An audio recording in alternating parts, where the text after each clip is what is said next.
Framingham's 2017 Election Day was historic. Voters elected Framingham's very first mayor, city council, and district school committee members for the new city form of government with record turnout close to 40%. I'm inviting the newly elected representatives onto the show to give you a chance to hear more from them directly as they ramp up to serve our new city. And I'm honored today to have as my first guest Dr. Yvonne Spicer, Framingham's inaugural mayor-elect. In the November 7th election, she won 59% of the vote. It was a decisive win. There's some transition time leading up to taking office in January when the town becomes a city. I served on town meeting and on the Ways and Means Committee with Yvonne, so knowing her as I did, I jumped in to volunteer in her campaign at the start, and it's been quite a journey. She's here today to share some of that experience and her thoughts with all of you. Thank you so much for being here. Thank you, Audrey. It's the day after the election, and you're now the first mayor-elect for the new, soon-to-be city of Framingham. So what are you thinking, and how are you feeling? I'm thinking first that this is phenomenal, and I'm feeling so elated that the people of Framingham spoke. And they spoke loud and clear that I am the choice. I am the people's mayor. I am the person that they saw as the right one to lead our city into our future and to set the bar high for Framingham, which I will do. And I'm looking forward to getting to work come January. Yeah, well, you have a little bit of time in between to ramp up, and I guess that just reflecting before we talk about the new job, before we talk about that, there was a big campaign effort underway for many months. So what did you expect going into that race, and how did that change along the way? Going into this race, first of all, I came with fresh eyes, as this is my first major campaign that I've had to run. And I am so fortunate to have amassed a great resource of volunteers, people who are experienced working on campaigns, and some that were new to campaigning. The passion, the commitment, and all of these volunteers put forth into moving this campaign forward, whether it be writing for dear friend cards, or knocking on doors, or making phone calls, or canvassing for votes during Get Out the Vote weekend. Everyone did their part in order to make this possible. So I'm thrilled by that. So during your campaign, you talked about all the voices in the community being heard. That was something that you talked about for your administration, and giving more people a seat at the table. So how does that translate? What do you think is your vision or your plan for actually making that happen? Framingham is a very diverse community, and one thing that I have noticed within town government, and also as a member of town meeting, Framingham's town meeting nor government reflects that diversity. So I'm going to be very conscious to make sure that any board seats that are available, looking at our town government, as well as any task force or commissions that I may put together, that it does reflect Framingham, that it has a wide variety of voices that are being heard and going to be listened to. I think it's far time that particularly our immigrant community, also our diverse Indian community, I think it's so important to make sure that we're getting a full range of perspectives when we make decisions in this community. So you want to seek people out to serve on boards and committees, et cetera, and then I'm sure people will maybe rise to the occasion now that there's a new, fresh government in place. Maybe that'll be seen as an opportunity. Well, I think it's indicative of the number of people that came out to vote, and record numbers. I want to keep that engagement in our community. I want to make sure that the same people feel that they have a part in this new government and that they will stay active. So that's my hope, and especially as I look at forming neighborhood associations where people can actually from their neighborhoods really pinpoint some of those critical issues that we need to pay attention to. Whether it's serving on a town board, all of those avenues to participate in town government, I want to make sure we maintain that. Great.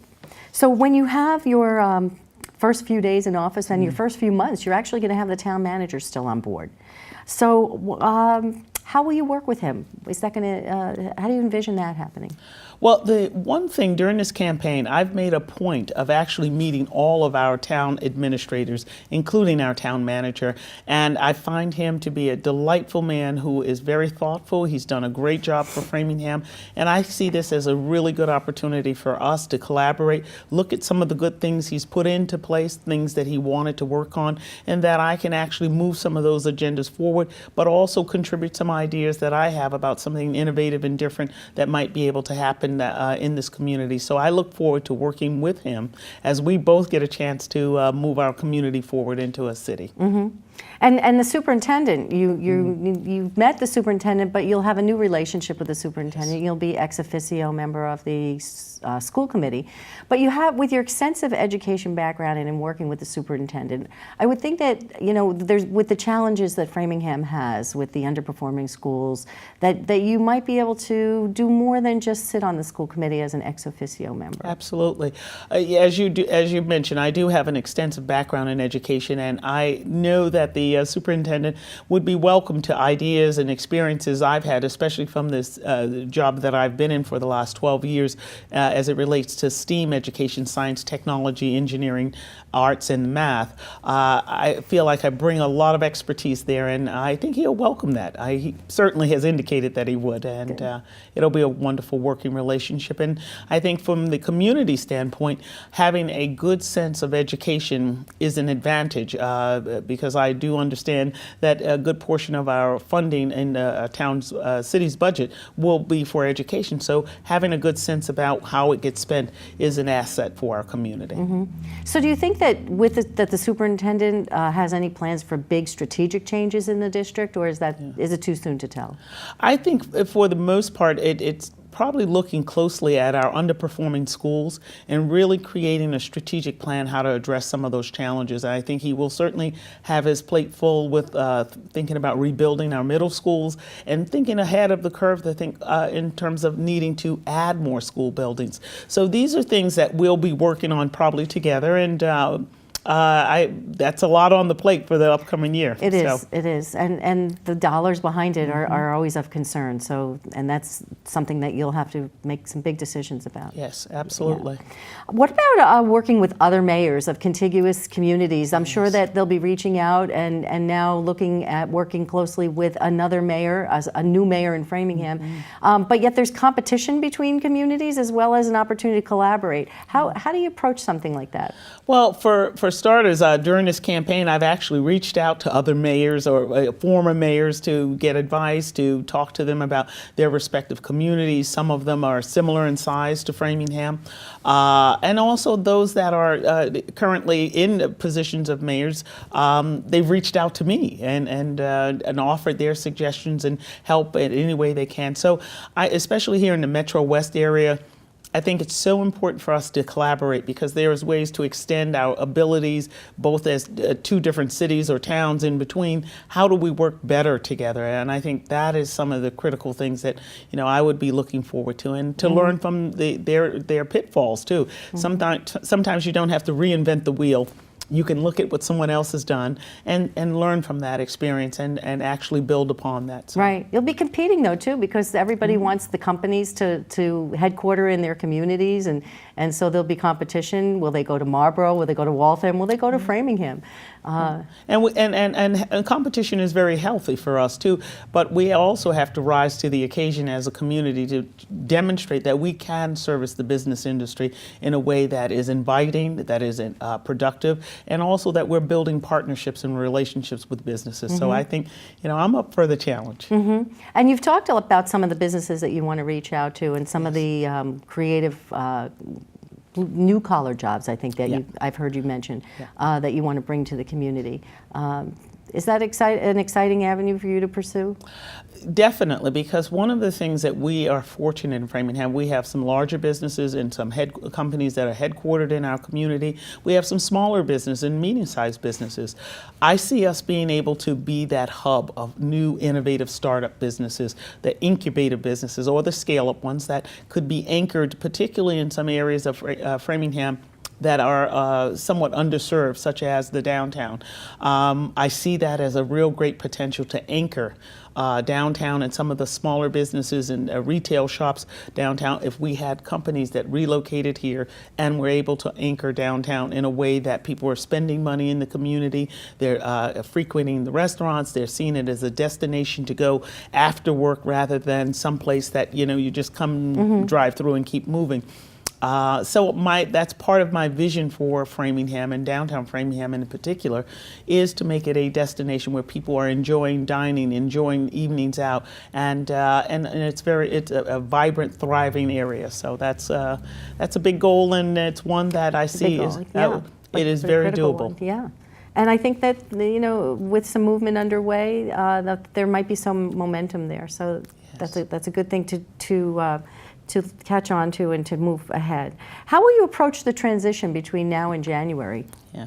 Well, for starters, I think Framingham has a lot of healing to do. And, last night when I had a chance to speak to my opponent, we both vowed to work together to bridge the divide in our community. And certainly those folks that voted for him, and I'm going to earn their trust and confidence, and that is my goal.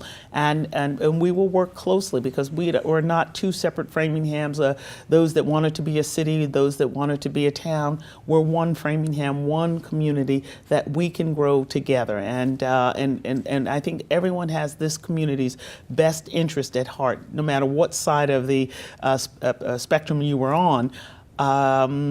And I think we can do that together. We need to listen to each other. We need to respect each other's ideas. And we need to come to consensus on those ideas, on which ones we'll implement. Mm-hmm. And I think we'll be fine. How about with the city council? There's going to be a process of getting to all the new city council members that were elected and getting them into a groove, so to speak, and then working with you and establishing a relationship between the mayor and the council.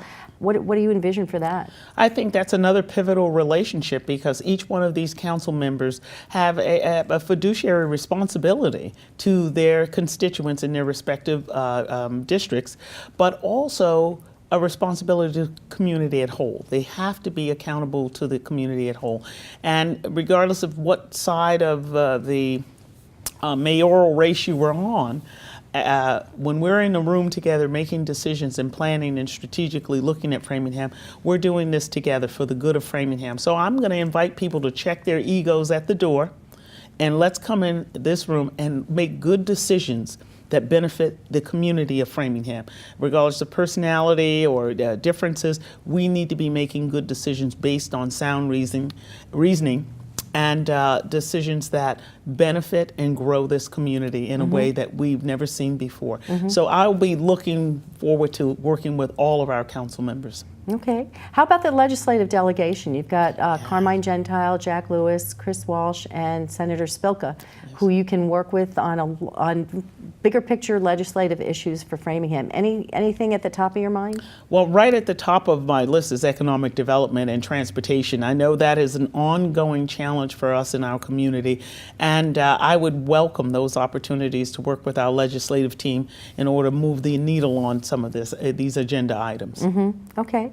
Now, during the discussions about becoming a city, people wanted a leader with vision, someone who would take charge, someone who would make things happen at all levels and be accountable. They didn't feel that existed in the town form of government. There wasn't really one person who really would be held accountable. Talk about how you feel about that accountability as mayor.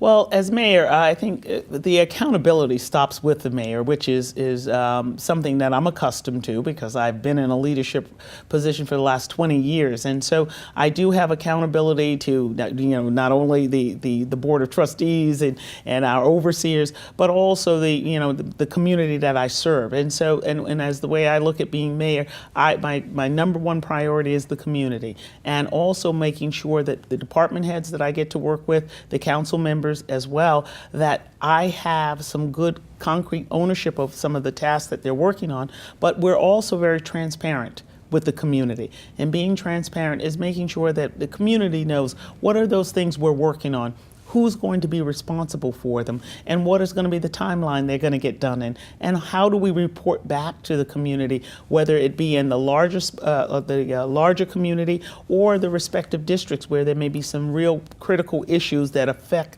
that particular district, and accountability there. So making sure there are checks and balances along the way.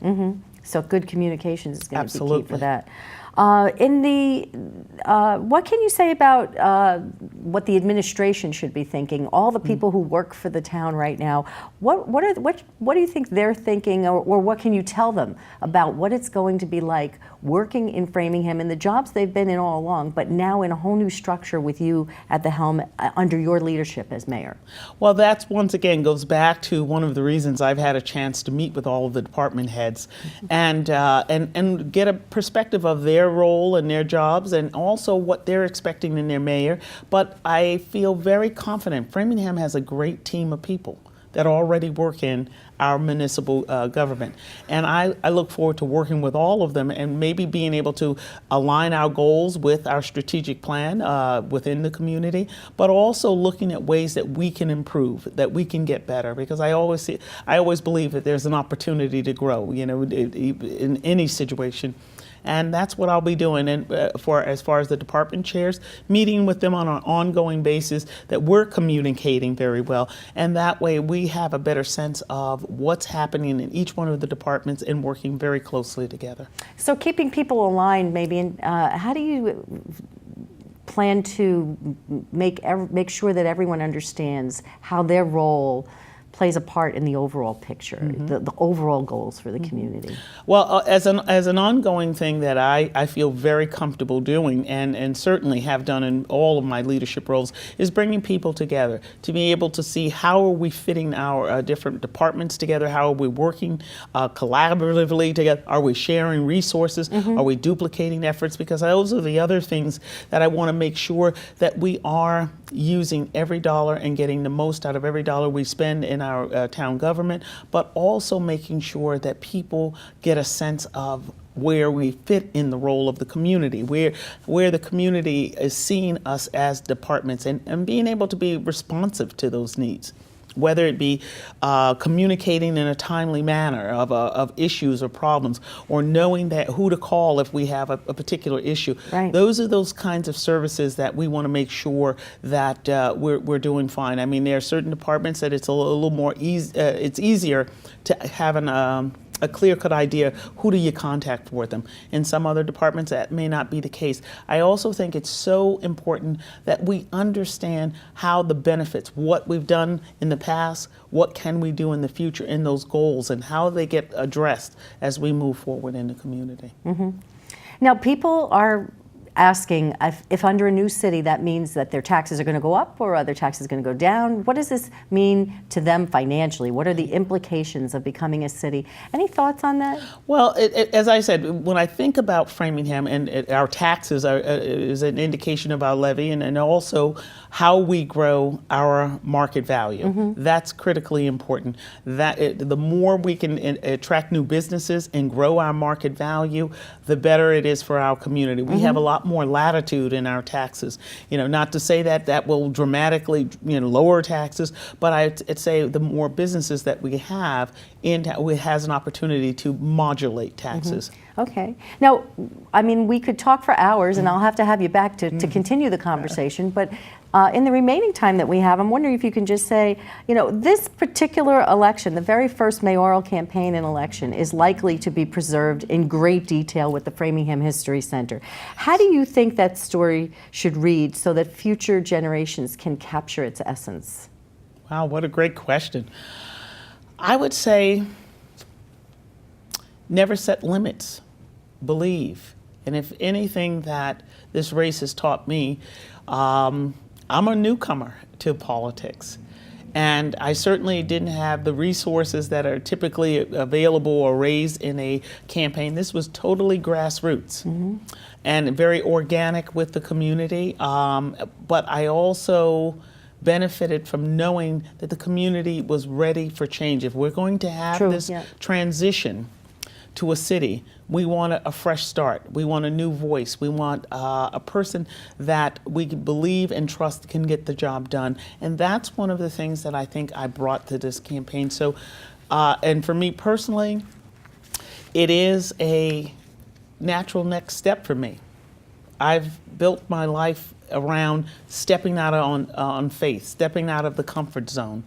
And I've not done anything, always step by step. It's really how do I stretch myself and grow in a way that makes good sense. And that's allowed me to do a lot of wonderful things around the world. And those are the same kinds of things that I will bring to Framingham. So that's the story that gets to be told in history, stepping out of the comfort zone. Not being afraid, be a risk taker, and you too can be the people's mayor. So maybe this interview will be a part of that. One never knows. Never know. Could be, definitely. So Yvonne Spicer, Framingham's first mayor, she takes office in January, a day which will go down in our history and start our new future.